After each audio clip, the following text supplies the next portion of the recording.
What's up sa inyo, no? Malamaya is here. So today, tayo ay magseselect ng ating isda, no? Kasi yung tropa natin is birthday niya, no? And ngayon ko lang ito po-post kasi nga ngayon ko lang din ibibigay sa kanya yung isda. I mean, hindi naman today natin ibibigay. Tomorrow, no? Tropa natin, guys, na si Sai, no? So, before natin ibigay, guys, update ko lang kayo sa ating acre, no? Yung ating acre na yan is malapit na mag-drop, no?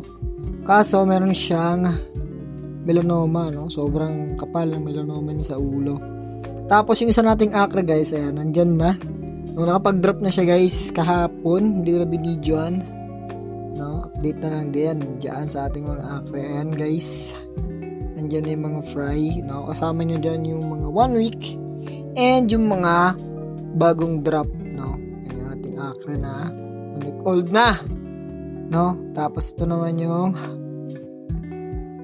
newly drop, no? Nakita nyo may pagkakaiba pati yung size. Tapos yung sumuli natin dyan, guys. Tapos ito nga pala yung update sa ating mga glass belly, no?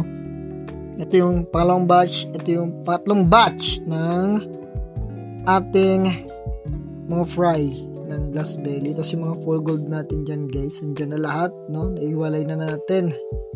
Tapos nandito yung mga fem, no? Ng ating leopard shirt body glass belly, no? Kukuha tayo ng isa dyan, tapos isa dun sa mga male, no? Kasi sa ating tropa, bibigyan ko siya, guys, na birthday niya. Deserve naman niya yun, no? Sa mga purple naman natin, ayan, guys, napakarami, no? Iba dyan, molting pa. Yung iba dyan, breeder size na, no? So, marami tayong purple, guys. May gusto, no? Give nila ako, alam nyo na. Yan lang, guys, no? Yan, napakarami nating female dyan, male. Yung mga male natin dito, no?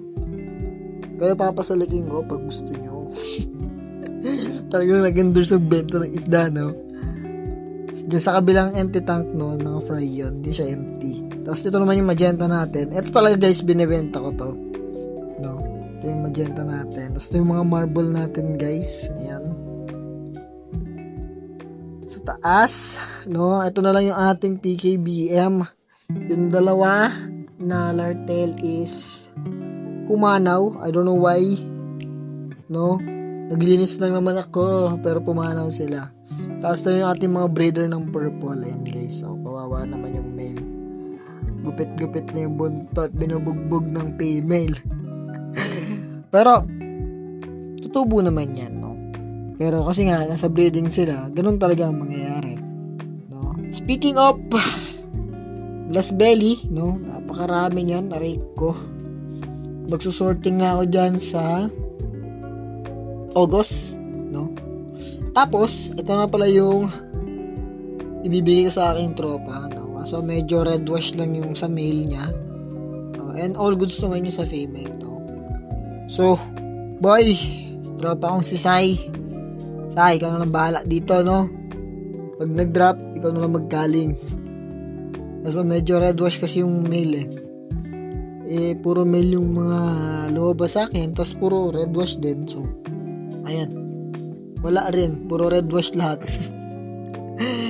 No, sana ma-enjoy mo yung pre, no? At hopefully, maparami mo. Kasi yung female yan, medyo may laman na rin, oh. Makikita nyo, wait lang. Focus lang natin na konti, no? Napapansin nyo, kaya sila tinawag na glass belly, ayan. No, kitang-kita nyo, no? Yung kanilang mga organs.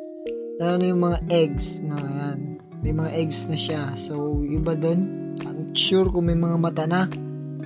No? Pero papasundot na natin yan.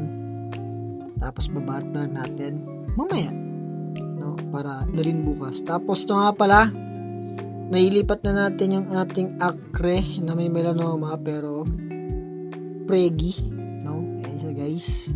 Naka-cage na. So, dito na siya matagal-tagal to. Itignan natin kung mapag-drop kasi nakita ko is meron ng mata-mata sa kanyang mga gravid spot, no? May mga mata-mata na at medyo pinkish na. Mukha lang siyang di buntis pero bilog na yan, guys, no? Pero papabilogin pa natin lalo. Isa naman ganyan, no? Baka malnourished yung ilabas niya. Hindi naman niya makakain yung mga fry, no? Kasi nga, ayan, oh, nakakatakas. So, bali na lang fry yun pag nakain, di ba? So, yun nga iniiwasan natin, makain yung mga fries. So, yun lang guys. Malamaya is out. Fish out.